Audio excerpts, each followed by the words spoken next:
Hello students. Last session के अंदर हमने बात की थी इलेक्ट्रिक फील्ड और पोटेंशियल में रिलेशन जो है वो क्या होता है।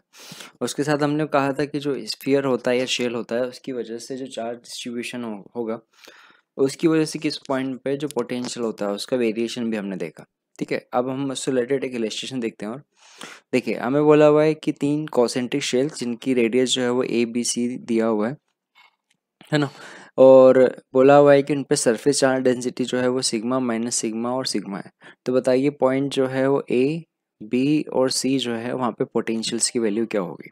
ठीक है, तो ये जो पॉइंट ए है वो इनर्स है ना, इनर मोस्ट जो शेल है उसके सरफेस पे पोटेंशियल है। तो वी ए जब हम देखेंगे तो देखिए देखिए वी ए जो है वो इसके सरफेस पे, तो इसकी वजह से जो पोटेंशियल होगा वो होगा सिग्मा अपॉन एप्सिलॉन नॉट है ना।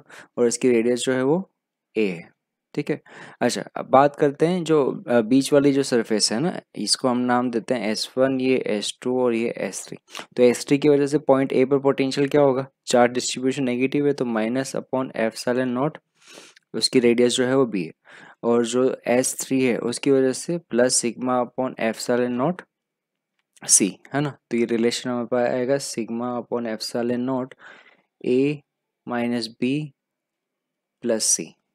ठीक है, अच्छा अब नेक्स्ट बात करते हैं यहाँ पे वी बी के लिए इस पॉइंट पे। तो वी बी के लिए जो पॉइंट है वो उसके सेकेंड वाली S2 सरफेस पे है, तो S1 के लिए वो आउटर पॉइंट पे। तो यहाँ हमारे पास रिलेशन आएगा सिग्मा अपॉन एप्सिलॉन नॉट, इसकी रेडियस जो है वो ए स्क्वायर है और जो पॉइंट है वो बी पर है। ठीक है, minus sigma upon epsilon not b plus sigma upon epsilon not c. ठीक है, तो इसके लिए आएगा a square upon b minus b plus c है ना। अब बात करते हैं पॉइंट सी के लिए। देखिए पॉइंट सी जो है वो जो है वो S3 के सरफेस पे है, तो उसकी वजह से है ना, तो जो सबसे इनर मोस्ट है उसकी वजह से एप्सिलॉन नॉट, ठीक है, a square upon c minus sigma upon epsilon not b square upon c plus sigma upon epsilon not c. ठीक है, तो इसका रिलेशन आएगा sigma upon epsilon not a square upon c minus b square upon c plus c. ठीक है, तो ये हमारे पास ए बी और सी पे पोटेंशियल होगा। ठीक है, अच्छा अब यहाँ पे इसी डिस्कशन को आगे देखते हैं यहाँ पे कि दो चार शेल हैं उनको अगर हम आपस में कनेक्ट करते हैं तो उसकी वजह से उनमें पोटेंशियल जो आएगा और उनके चार्ज में और सरफेस डेंसिटी में जो रिलेशन आएगा वो क्या होगा। तो इस टाइप के क्वेश्चन जो है वो पूछे जाते हैं। जैसे कि हमारे पास दो चार्ज शेल है जिनकी जो रेडियस है वो R1 और R2 है, और इनर्शियल चार्ज जो है उन पे Q1 और Q2 है। ठीक है तो जब ये जो चार्ज शेल है वो काफ़ी लार्ज डिस्टेंस पे रखे जाते हैं तो इन दोनों के बीच में कुछ पोटेंशियल डिफरेंस होगा। और जब हम इन दोनों को एक कनेक्टिंग वायर से कनेक्ट करेंगे तो होगा क्या, होगा कि जो चार्ज होगा वो हाई पोटेंशियल से लो पोटेंशियल फ्लो करेगा। अज्यूम करते हैं कि इस पे जो पोटेंशियल है ये जो स्फीयर 1 है और स्फीयर 2 है ना। 1 पे जो था पोटेंशियल ज़्यादा था और 2 पे कम था, तो इससे कुछ चार्ज जो है वो दूसरी सरफेस पे चला जाएगा। तब हमें फाइंड करना है कि जो फाइनल चार्ज है, फाइनल चार्ज उन पे Q1 एंड Q2 है। तो ये Q1 Q2 में रिलेशन क्या होगा, फाइनल चार्ज डेंसिटी जो है वो सिग्मा 1 और सिग्मा 2 है। तो सिग्मा 1 और सिग्मा 2 में क्या रिलेशन होगा। तो एक बात समझिए कि जो चार्ज फ्लो हो रहा है वो कब तक होगा, जब तक पोटेंशियल डिफरेंस। तो दोनों स्फीयर पे जो फाइनल पोटेंशियल होगा वो बराबर होगा। फाइनल पोटेंशियल ऑन वन जो होगा वो कितना होगा, वो होगा के Q1 अपॉन R1। ठीक है, और जो दूसरा है ये तो 1 पे है और 2 पे अगर बात करेंगे तो फाइनल पोटेंशियल होगा वो होगा के Q2 अपॉन R2। ठीक है, तो हम यहाँ पे बोलेंगे फाइनल पोटेंशियल अगर इनके बराबर हैं तो है ना, potential on both shell become equal after joining. तो हम क्या करेंगे, दोनों को बराबर कर देते हैं। तो के Q1 upon R1 is equal to के Q2 अपॉन R2। ठीक है, अब देखिए यहाँ से के तो हट गया तो हमें एक रिलेशन मिलता है यहाँ से, ये रिलेशन हमें मिलेगा Q1 upon R1 is equal to Q2 upon R2। ठीक है, यानी यहाँ से बोल सकते हैं Q1 upon Q2 is equal to R1 upon R2। ये हमारे पास है चार्ज का रिलेशन, ठीक है। यानी कि यहाँ से हमें क्या पता चलता है, जो चार्ज डिस्ट्रीब्यूशन है that is proportional to R। यानी स्फीयर जो होगा, जो लार्जर रेडियस का होगा, उस पर चार्ज जो होगा, फाइनल चार्ज जो होगा वो ज़्यादा होगा, है ना। यानी कि फाइनल चार्ज जो होगा, फाइनल चार्ज, है ना, that is proportional to radius. यानी रेडियस जितनी ज़्यादा होगी फाइनल चार्ज उस पर ज़्यादा होगा, ठीक है। तो ये चीज़ याद रखनी है कि फाइनल चार्ज किस पे ज़्यादा होगा, जिस पे रेडियस ज़्यादा होगी, ठीक है। अच्छा, अब नेक्स्ट यहाँ पे बात करते हैं फाइनल चार्ज की और उसमें सरफेस चार्ज की डेंसिटी, चार्ज डेंसिटी की। तो देखिए, चार्ज कंजर्वेशन से अगर हम बात करें तो इनर्शियल चार्ज और फाइनल चार्ज जो है वो कंजर्व होना चाहिए। इनर्शियल टोटल चार्ज जो है वो है Q1 प्लस Q2 और फाइनल चार्ज है Q1 प्लस Q2। तो अब हमें Q1 और Q2 का रिलेशन फाइंड करना है। तो एक काम करते हैं, अभी जो हमने रिलेशन देखा था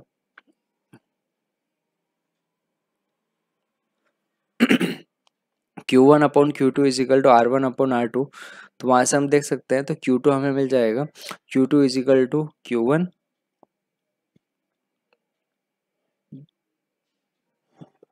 R2 अपॉन R1। तो इसको हम इस रिलेशन में रख देते हैं, ठीक है। तो हमें क्या मिलेगा, Q1 प्लस Q2, है ना, is equal to Q1 plus R2 upon R1 Q1, ठीक है। तो यहाँ से Q1 कॉमन आ जाएगा, 1 प्लस R2 अपॉन R1, यानी ये मिल जाएगा Q1 R1 plus R2 upon R1। यानी कि हमें फाइनल जो चार्ज मिलेगा Q1 वो कितना मिल जाएगा, वो मिलेगा Q1 plus Q2 into R1 upon R1 plus R2, है ना। Q1 और Q2 जो है इनिशियल जो चार्ज बोले हुए हैं, उनका सम जो है वो टोटल चार्ज के बराबर है, ठीक है। तो ये तो Q1 का रिलेशन आया। सिमिलरली अगर हम Q2 का रिलेशन निकालेंगे तो Q2 का रिलेशन भी हमें मिल जाएगा, वो मिलेगा Q1 plus Q2 R2 upon R1 plus R2।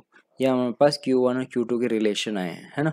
अगर हमें ये भी बोला जाए कि बताइए चार्ज कितना फ्लो हुआ, तो हम Q1 जो इनिशियल चार्ज है, जो फाइनल चार्ज है, उन दोनों का डिफरेंस निकालेंगे तो हमें चार्ज फ्लो भी आ जाएगा। तो अभी हमने यहाँ पे Q1 और Q2 के बीच में रिलेशन देख लिया और Q1 और Q2 का खुद का रिलेशन भी देख लिया। अब हम बात करते हैं ratio of surface charge density यानी सिग्मा की, ठीक है। तो सिग्मा 1 अपॉन सिग्मा 2 का रिलेशन अगर पूछा जाए तो सिग्मा 1 अपॉन सिग्मा 2 होगा आपके पास चार्ज डेंसिटी अपॉन एरिया, यानी Q1 अपॉन एरिया 4 पाई R1 square upon Q2 upon 4 पाई R2 स्क्वायर, ठीक है। 4 पाई हट जाएगा, ये रिलेशन मिलेगा हमें Q1 upon Q2 into R2 square upon R1 square, ठीक है। Q1 अपॉन Q2 जो है वो हमें मिला था, वो हमें मिला था R1 अपॉन R2, ठीक है। तो इस रिलेशन को यहाँ पे रख देते हैं। Q1 Q2 की वैल्यू यहाँ पे आएगी, वो आएगी R1 upon R2 into R2 square upon R1 square, है ना। तो यहाँ से हमारे पास रिलेशन आ गया sigma upon sigma 2 is equal to R2 upon R1, ठीक है। यानी सिग्मा जो है that is inversely proportional to R है, ठीक है। तो जो स्मॉलर स्फीयर होगा उस पे जो चार्ज डेंसिटी होगी वो ज़्यादा होगी और लार्जर पे चार्ज डेंसिटी कम होगी, पर चार्ज का रिलेशन इसका रिवर्स आएगा, ठीक है। तो ये हमारे पास है इन दोनों में रिलेशन। अब यहाँ पे हम सेकेंड केस पे बात करते हैं। जब हमें बोला हुआ है सेकेंड केस, मतलब दूसरा रिलेशन जो है ना, वो पहले कंडीशन में जो हमने बात की थी, हमने कहा था कि जो हमारे पास शेल है, शेल की वजह से किसी पॉइंट पे पोटेंशियल डिस्ट्रीब्यूशन। अब यहाँ पे हम बात करते हैं कि एक non conducting uniformly charge sphere जो है उसकी वजह से जो पोटेंशियल डिस्ट्रीब्यूशन है वो क्या आएगा, ठीक है। तो इसमें भी हम तीन केस देखेंगे कि आउटर सरफेस पे, है ना, मतलब जब small r is greater than capital R हो, और दूसरा जो है small r is less than capital R हो, ठीक है। तो फर्स्ट केस देखते हैं इसमें। Small r is greater than capital R. यानी कि जब हम बात करते हैं कि ये जो पॉइंट है पी, जहाँ पे हमें पोटेंशियल देखना है, जिसकी सेंटर से डिस्टेंस जो है वो आर है, इस पॉइंट पे जो हमें पोटेंशियल देखना है, ठीक है। तो इस पूरे चार्ज की वजह से टोटल चार्ज डिस्ट्रीब्यूशन क्यू, रो हमने मान लिया इसके वॉल्यूमेट्रिक चार्ज डिस्ट्रीब्यूशन है ना। रो का रिलेशन हमें पता है, रो होता है q upon 4/3 pi r cube, ठीक है। ये हमारे पास चार्ज डिस्ट्रीब्यूशन की फॉर्म में भी होगा। तो अब यहाँ से रिलेशन निकाल के देखते हैं, है ना।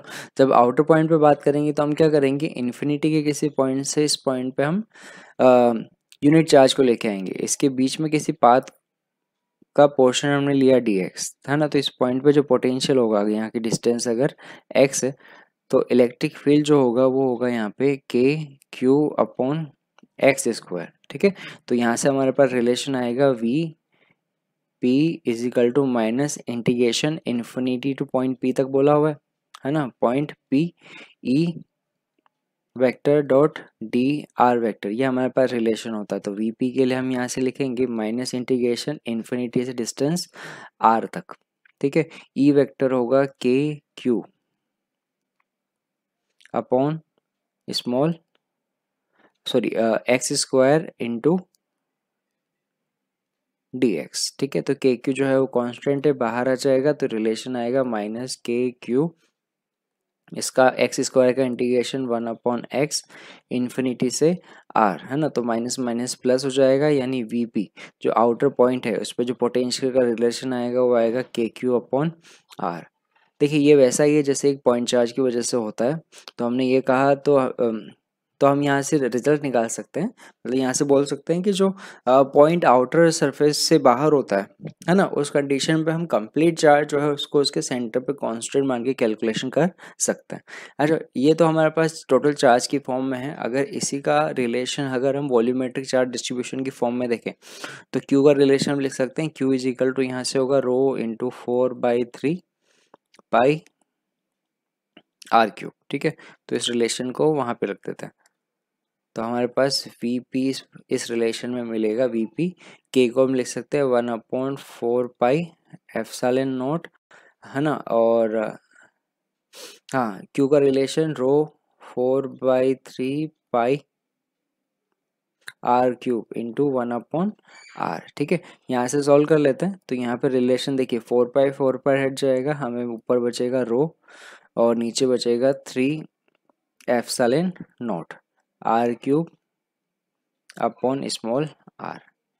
तो ये भी पोटेंशियल का रिलेशन है, ठीक है। तो दोनों कंडीशन में हम देखें तो यहाँ पे डिस्ट्रीब्यूशन कैसा आ रहा है कि पोटेंशियल जो है that is inversely proportional to r है, ठीक है।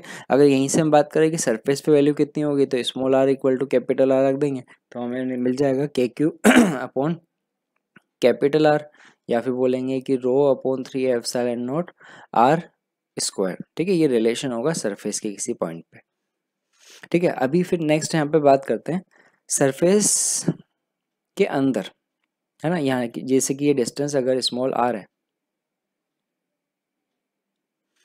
ना, ये वाला पॉइंट पी पे बोला है और ये स्मॉल आर है, ठीक है। तो इस पॉइंट पे जो पोटेंशियल होगा वो कितना होगा वो हमें देखना है ना। अब इस केस के लिए जो है यहाँ पे केस 2 जो हम बोल रहे हैं, और हम क्या देख रहे हैं यहाँ पे स्मॉल आर जो है that is less than capital are है।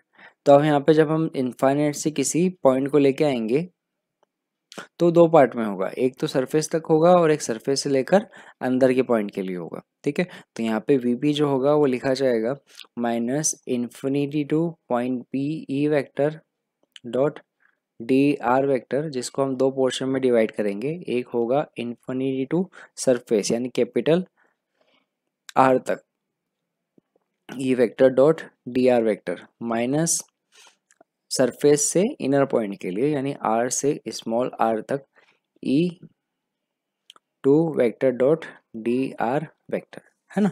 अब देखिए यहाँ पे E1 और E2 जो है वो क्या है, E1 जो है वो इन्फिनिटी से सरफेस तक के किसी पॉइंट तक के लिए, है ना, सरफेस के पॉइंट तक के लिए इलेक्ट्रिक फील्ड है। यानी आउटर के लिए तो हमें पता है E1 हम यहाँ पे लिखेंगे, E1 हमारे पास आएगा वो आएगा के क्यू अपॉन आर, ठीक है। अच्छा, अगर हम सरफेस के अंदर की किसी पॉइंट के लिए बात करें तो नॉन कंडक्टिंग के लिए जो इलेक्ट्रिक फील्ड का रिलेशन आता है वो आता है K Q R upon R cube. ठीक है, तो ये रिलेशन जो है वो हम इस फंक्शन में रखेंगे। तो इस केस में हमारे पास वीपी कितना मिलेगा, वीपी इज इक्वल टू होगा minus integration infinity to capital R K Q upon R square, है ना, ये आर स्क्वायर है, R square dot D R. ठीक है, माइनस इंटीग्रेशन, ठीक है, कैपिटल आर से small R K Q R upon R cube D R. ठीक है, तो अब इसे सॉल्व कर लेते हैं। तो हमें वीपी जो मिलेगा, देखिए ये वाला जो इंटीग्रेशन है वो सरफेस तक के लिए है, इसका रिलेशन हमें मिलेगा के क्यू अपॉन कैपिटल आर, है ना भाई, इन्फिनिटी से लेकर सरफेस तक का है, जो हमने अभी पहले देखा वही का वही आएगा। ठीक है, माइनस, अच्छा के क्यू इसमें से कांस्टेंट होगा अपॉन आर क्यूब इसमें से कांस्टेंट होगा, इंटीग्रेशन ऑफ आर होगा, इंटीग्रेशन ऑफ आर जो होता है वो हो जाएगा यहाँ से आर स्क्वायर बाई 2, और लिमिट यहाँ पे आएगी कैपिटल आर से स्मॉल आर। ठीक है, तो यहाँ पे वैल्यू रख देते हैं, ये हमारे पास आएगा के क्यू अपॉन आर माइनस के क्यू अपॉन आर क्यूब। ठीक है, यहाँ से हमारे पास आर और कैपिटल आर की लिमिट रखेंगे, 2 को हमने बाहर निकाल दिया, ये आ जाएगा R square minus capital R square. ठीक है, अब इसको सॉल्व करना है तो एक काम करते हैं, दोनों तरफ से मतलब इसमें जो है वो कॉमन ले लेते हैं, के क्यू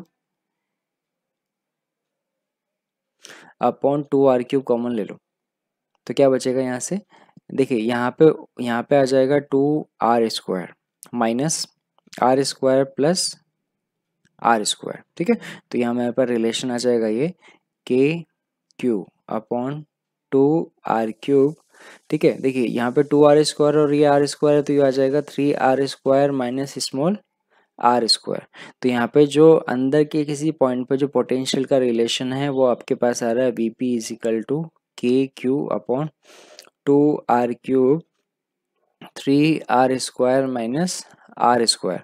देखिए यहाँ पे जो वेरिएशन है अंदर के किसी पॉइंट के लिए, वो वेरिएशन जो है वो अब वीपी जो है वो प्रोपोर्शनल टू आर स्क्वायर पे है, यानी जो रिलेशन जो वेरी कर रहा है वो पैराबोलिकली वेरी कर रहा है ना। तो याद रखिएगा, जो अंदर का पॉइंट है तो सरफेस से सेंटर तक आ रहे हैं, तो जो पोटेंशियल है वो इंक्रीज हो रहा है, और इंक्रीज होते होते सेंटर तक आ रहा है। ठीक है, अच्छा अगर यहाँ पे अगर मैं रिलेशन जो है यहाँ पे अगर सेंटर की बात करूँ तो सेंटर पे पोटेंशियल कितना होगा, इसको अभी यहाँ पे देख लेते हैं, ना पोटेंशियल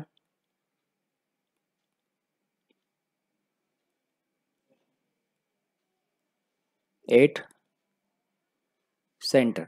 तो हमें पता है सेंटर के लिए आर इक्वल टू 0 रखना पड़ेगा तो यहाँ पे अपने सेंटर पे जो वैल्यू आएगी वो कितनी आएगी, तो आर की वैल्यू 0 रखा, दैट इज 3 के क्यू अपॉन 2 आर, ये हमारे पास रिलेशन आ रहा है। तो हम अगर सरफेस पे बात करें तो सरफेस पे के क्यू अपॉन आर, तो ये हमारे पास 3/2 ऑफ वी सरफेस, यानी कि जो सेंटर पे पोटेंशियल होता है वो सरफेस के 3/2 टाइम्स होता है होगा। तो ये हमारे पास रिलेशन होता है पोटेंशियल का डिस्ट्रीब्यूशन इनर पॉइंट पे। ठीक है, तो अब इसका ग्राफ अगर देखें तो देखिए, जब हमारे पास variation of potential uniform charge sphere with distance देखेंगे तो हमारे पास ग्राफ कुछ ऐसा मिलेगा, ये हमारे पास पॉइंट है सरफेस के लिए। ठीक है, सरफेस से जब आगे की बात करेंगे, यानी जब small R greater than capital R होगा, तब हमारे पास वेरिएशन जो होगा वो वी प्रोपोर्शनल टू एक्स होगा, या वी प्रोपोर्शनल टू आर बोल सकते हैं ये रहेगा, सरफेस पे होगा के क्यू अपॉन आर। पर जब हम सरफेस से अंदर की पॉइंट की बात करेंगे, यानी R is less than capital R होगा, तो यहाँ पे हमारे पास जो ये वेरिएशन होगा ये पैराबोलिक होगा, है ना, और सरफेस से सेंटर तक इंक्रीज होगा, और सेंटर पे 3/2 के क्यू अपॉन आर हो जाएगा, है ना। तो अगर बोला जाए कि सरफेस से लेकर सेंटर तक पोटेंशियल डिफरेंस कितना होगा, तो वो होगा के क्यू अपॉन 2 आर। ठीक है, ये वेरिएशन हमारे पास रहता है।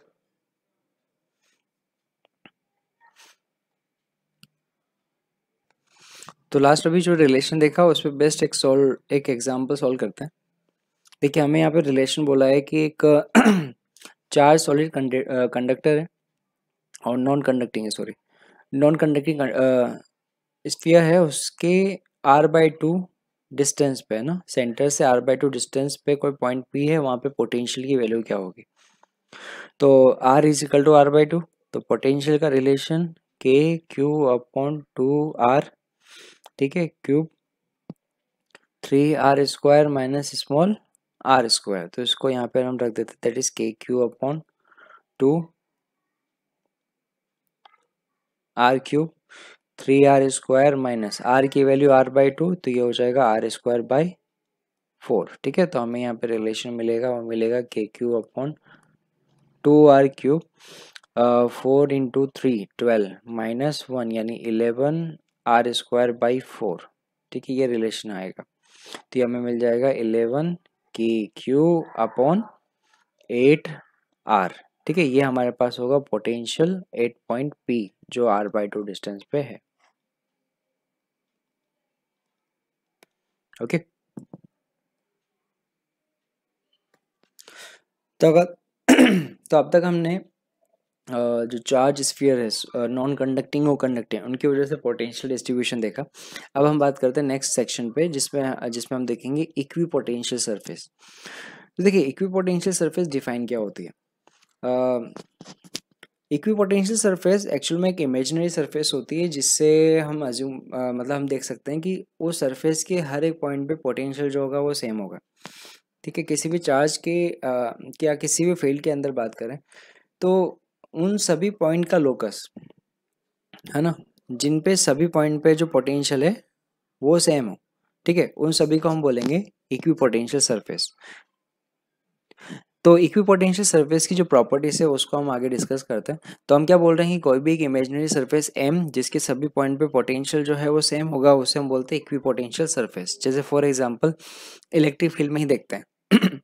इलेक्ट्रिक फील्ड में अगर हम बात कर रहे हैं तो जिस डायरेक्शन में हम इलेक्ट्रिक फील्ड की डायरेक्शन में अगर हम चलते हैं तो पोटेंशियल जो होता है वो डिक्रीज होता है। अपोजिट डायरेक्शन में देखेंगे तो पोटेंशियल इंक्रीज होगा। बट अगर इसकी परपेंडिकुलर किसी भी पॉइंट पे देखो तो देखो पोटेंशियल जो होता है वो सेम होता है।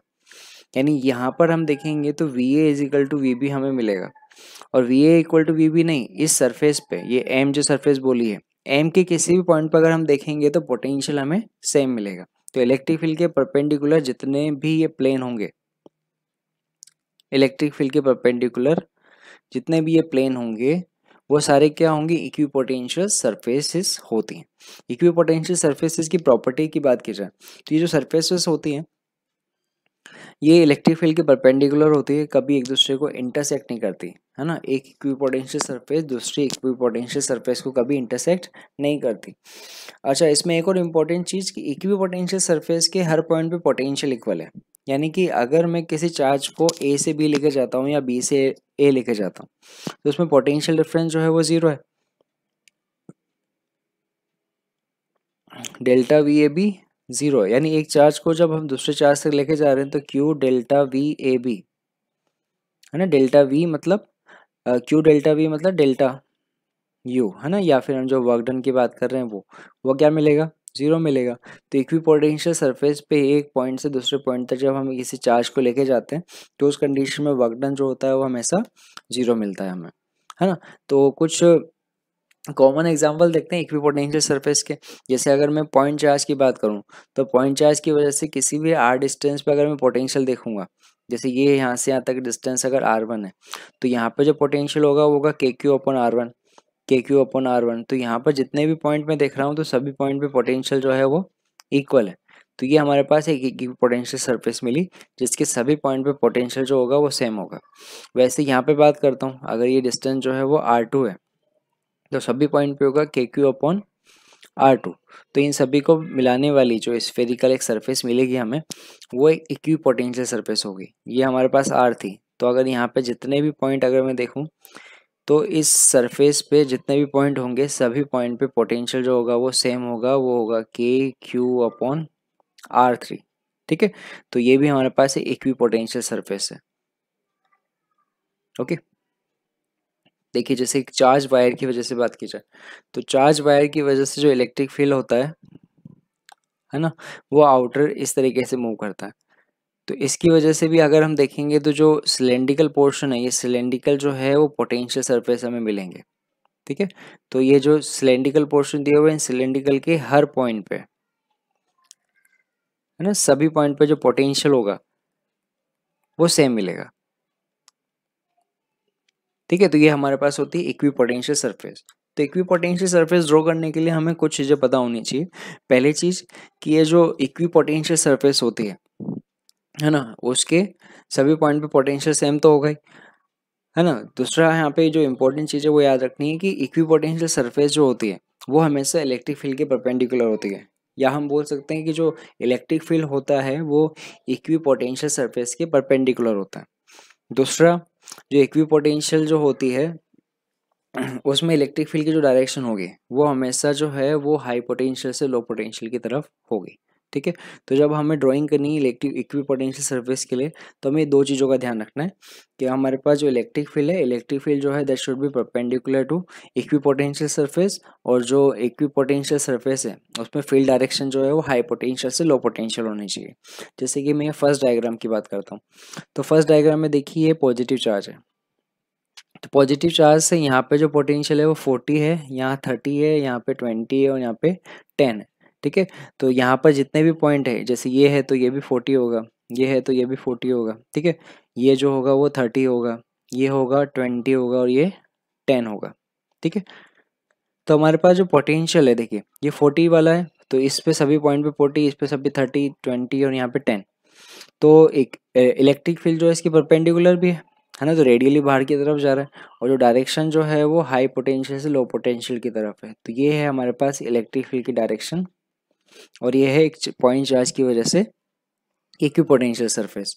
वैसे हम बात करते हैं नेगेटिव चार्ज के लिए, तो ये डायग्राम जो है इसमें पोटेंशियल ये -30 माइनस, ठीक है, ये इस तरीके से आएगा। तो अब देखिए यहाँ पे अगर बात करें तो यहाँ पे -40, तो सभी पॉइंट पे -40 होगा, इन सभी पॉइंट पे -40 होगा, इन सभी पे -30 होगा, इन सभी पे -20, इसमें सभी पे -10। तो अब देखिए -10 हाई पोटेंशियल पे है ना, -20 लो पोटेंशियल पे, तो डायरेक्शन जो आएगी वो इनर डायरेक्शन में आएगी, जो इलेक्ट्रिक फील्ड डायरेक्शन है वो अब इनवर्ड डायरेक्शन पे आएगी। ठीक है। वैसे यहाँ पर और देखते हैं थर्ड के अंदर, तो इलेक्ट्रिक फील्ड के अंदर देखा तो ये हमारे पास 40, ये 30 और ये 20। तो हम इलेक्ट्रिक फील्ड की डायरेक्शन जब देखेंगे तो हाई पोटेंशियल से लो पोटेंशियल, और इक्वी पोटेंशियल जो सरफेस होगी वो इलेक्ट्रिक फील्ड के परपेंडिकुलर होगी। तो ये हमारे पास है M1, M2, M3। ठीक है। तो यहाँ पे हमें दो टाइप के क्वेश्चन जो है वो पूछे जाते हैं। पहला कि इलेक्ट्रिक फील्ड गिवन है और हमें पूछा जाता है कि इक्वी पोटेंशियल सरफेस ड्रॉ करो, और सेकेंड टाइप क्वेश्चन होता है कि हमें इक्विपोटेंशियल सरफेस दी जाती है और बोला जाता है कि बताइए कि इस डायग्राम से इलेक्ट्रिक फील्ड का जो मैग्नीट्यूड होगा वो क्या होगा। तो अब देखिए जैसे कि ये वाला क्वेश्चन है ना, हम अज्यूम करते हैं कि ये जो डिस्टेंस है ये हमारे पास 10 सेंटीमीटर है, और ये डिस्टेंस है ये भी हमारे पास 10 सेंटीमीटर है। फाइन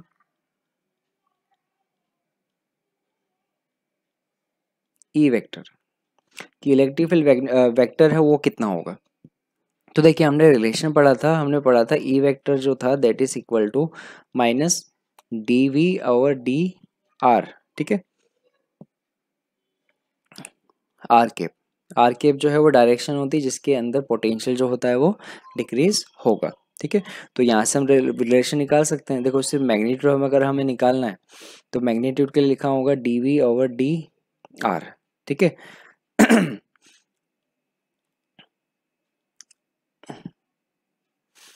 तो डायरेक्शन भी पता है ना, तो यहाँ पे सीधे आई कैप लिख लेते हैं। डायरेक्शन तो पता ही है कि एक्स डायरेक्शन में, तो यहाँ पे इसमें वैल्यूज रख देते हैं हम।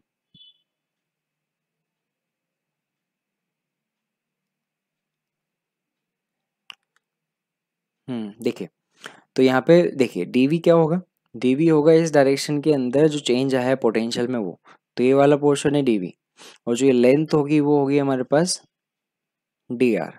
ठीक है। तो जब हम यहाँ से यहाँ पे बात कर रहे हैं तो पोटेंशियल में चेंज कितना आ रहा है 10 का, तो यहाँ पे हमारे पास आएगा E vector is equal to minus change कितना है 10 का upon D R. D R कितना है यहाँ पे, वो है 10 सेंटीमीटर, 10 इंटू 10⁻²। ठीक है। ये हमारे पास रिलेशन आ जाएगा। तो ई वेक्टर यहाँ से हमें मिलेगा E vector is equal to minus 100 I cap.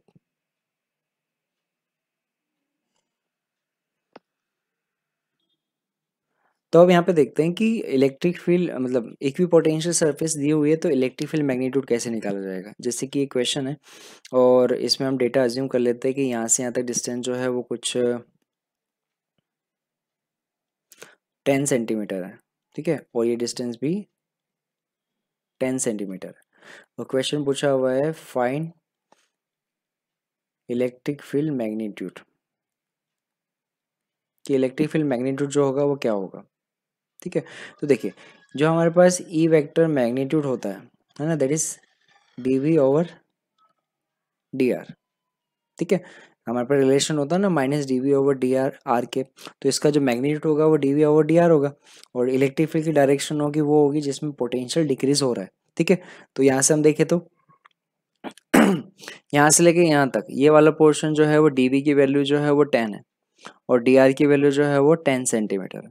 तो यहाँ पे डी वी जो है हम लिखेंगे 10, डी आर हमारे पास होगा 10 इंटू 10⁻², ठीक है। तो ये हमारे पास आ गया 100। तो हमारे पास इस केस के लिए जो इलेक्ट्रिक फील्ड मैग्नीट्यूड है वो हमारे पास आएगा 100 न्यूटन पर कूलम, ठीक है। और डायरेक्शन देखी जाएगी तो डायरेक्शन देखिए, डायरेक्शन वो होगी जिस डायरेक्शन में पोटेंशियल डिक्रीज हो रहा है, और यहाँ पर एक्स डायरेक्शन में पोटेंशियल डिक्रीज हो रहा है तो वेक्टर फॉर्म में लिखना है, तो वेक्टर फॉर्म में भी लिख सकते हैं 100 आई के। ओके, तो इक्विपोटेंशियल सरफेस से रिलेटेड एक और इलस्ट्रेशन देखते हैं। देखिए इसमें हमें क्या बोला हुआ है कि ये जो एक फील्ड है, फील्ड के अंदर जो पोटेंशियल का वेरिएशन है वो हमें गिवन है। हमें बोला हुआ है ये जो पॉइंट है यहाँ पे 1 वोल्ट है, ये पॉइंट जो है यहाँ पे 2, यहाँ 3, यहाँ 4, यहाँ 3, यहाँ 2। तो इस तरीके से पूरा फील्ड पे पोटेंशियल डिस्ट्रीब्यूशन दिया हुआ है। हमें यहाँ पे करना क्या है, हमें यहाँ पे ड्रॉ करना है, ड्रॉ इलेक्ट्रिक फील्ड डायरेक्शन, कि इस केस के लिए इलेक्ट्रिक फील्ड जो डायरेक्शन होगी वो क्या होगी। तो अब देखिए अगर यहाँ पे पोटेंशियल दिया हुआ है तो हम पोटेंशियल से पहले इक्वी पोटेंशियल सरफेस ड्रॉ करते हैं। देखिए ये 2 वोल्ट है और ये भी 2 वोल्ट है, तो इन दोनों को मिलाने वाली ये जो सरफेस होगी ये इक्वी पोटेंशियल सरफेस होगी। दूसरी यहाँ पे देखिए 3, तो देखिए 3 वोल्ट को मिलाने वाली जो ये सरफेस होगी ये इक्वी पोटेंशियल सरफेस होगी, ठीक है। तो जैसे ये हमारे पास ये एक सरफेस होगी जो ये होगी, ये M1 M2 M3, ठीक है। तो 3 पे सभी पॉइंट पे पोटेंशियल जो होगा वो 3 होगा। वैसे यहाँ पे देखें तो ये हो जाएगा M4, ठीक है, ये हम मिला दें अगर, ये M5, ऐसे ये M6, ठीक है। तो ये हमारे पास क्या हो गई, इक्वी पोटेंशियल सरफेसेस हो गई। अब हमें क्या करना है, इक्वी पोटेंशियल सरफेसेस के बेस पे ड्रॉ करना है कि इलेक्ट्रिक फील्ड की डायरेक्शन जो होगी वो कहाँ होगी। तो देखिए एक बार जब हमने बात की थी कि इक्विपोटेंशियल सरफेस से इलेक्ट्रिक फील्ड देखना है अगर, तो पहली बात कि इलेक्ट्रिक फील्ड जो होगा वो इक्विपोटेंशियल के सरफेस की परपेंडिकुलर होगा, और दूसरा उसकी डायरेक्शन जो है वो हाई पोटेंशियल से लो पोटेंशियल की होगी। तो यहाँ पे हाई पोटेंशियल 6 वोल्ट है और लो पोटेंशियल जो है वो 1 की तरफ होगा। तो डायरेक्शन ऑफ इलेक्ट्रिक फील्ड होगा वो हमारे पास कुछ इस तरीके से जाएगा, ठीक है। ये होगा इस तरीके से, ये होगा ई वेक्टर, ठीक है। तो ई वेक्टर जो होगा वो हाई पोटेंशियल से लो पोटेंशियल जाएगा, और वो होगा वो सरफेस के परपेंडिकुलर भी होगा, ठीक है। तो इक्विपोटेंशियल सरफेस के अंदर एक और इलस्ट्रेशन हम देखते हैं यहाँ पे भी हमें क्या करना है, इलेक्ट्रिक फील्ड मैग्नीट्यूड और वेक्टर फॉर्म में निकालना है, ठीक है। और हमें यहाँ से बोला हुआ है कि ये जो डिस्टेंस है वो 10 सेंटीमीटर है, ये एंगल जो है वो 60 है, और जो पोटेंशियल है वो 40, ये 20 और ये 0 वोल्ट है। तो ये हमें इलेक्ट्रिक फील्ड डायरेक्शन भी बताई हुई है। तो बताइए कि ई वेक्टर जो होगा वो कितना होगा, है ना। तो देखिए यहाँ पे हम क्या कर सकते हैं, इलेक्ट्रिक फील्ड की डायरेक्शन जो है वो हमें पता ही है, ठीक है, ये है हमारे पास ई वेक्टर। तो इसका जो एक्स के साथ ये वाला एंगल बचेगा ये हमारे पास बचेगा 30 डिग्री, ठीक है। तो इलेक्ट्रिक फील्ड के दो कंपोनेंट होंगे यहाँ पे, ये ई वेक्टर है ना, तो ये एंगल बचेगा 30, तो ये होगा हमारे पास ई एक्स, ये होगा हमारे पास ई वाई, है ना। और रिलेशन हमारे पास होता है tan theta is equal to E Y upon E X, है ना। तो देखिए डायग्राम से हमारे पास ई एक्स निकालना जो है वो इजी है। डायग्राम में अगर देखिए तो देखिए ये वाली डिस्टेंस जो है ना, वो है हमारे पास 10, तो ई एक्स क्या होगा, वो होगा delta we upon delta x, है ना, जो एक्स डायरेक्शन में होगा। पहले मैग्नीट्यूड निकाल रहे हैं ना ये एक्स डायरेक्शन पे, तो डेल्टा वी कितना है, तो देखिए इस पॉइंट पे जो पोटेंशियल है वो है हमारे पास 20, और इस पॉइंट पे पोटेंशियल जो है वो है 0, तो डेल्टा वी जो है वो हमें मिला 20, और डेल्टा एक्स 10 सेंटीमीटर लिखा हुआ है, 10 सेंटीमीटर मतलब 10⁻⁻², ठीक है। तो ये हमें मिलेगा 2 इंटू 100 यानी 200 न्यूटन पर कूलम। ये तो हमारे पास ई एक्स की वैल्यू आई। अब हमारे पास ये जो टेन थीटा का रिलेशन है, अगर यहाँ से मैं ई वाई फाइंड करूँ तो ई वाई कितने मिल जाएगा, ई वाई हमें मिलेगा ई एक्स इंटू 1030, ठीक है। ई एक्स की वैल्यू जो है वो है 200 और 1030 की वैल्यू 1/√3, तो ये हमें मिल जाएगा 200/√3 न्यूटन पर कूलम, ठीक है। अब देखिए यहाँ पे जो डायरेक्शन आएगा ई वेक्टर होगा ई एक्स आई केप, और वाई जो है वो नीचे की तरफ है ना, तो ई वाई जे के, है ना, माइनस का साइन क्योंकि डाउनवर्ड डायरेक्शन है इसलिए। तो हमारे पास ई एक्स की वैल्यू 200 आई केप माइनस 200/√3 जे केप, ठीक है।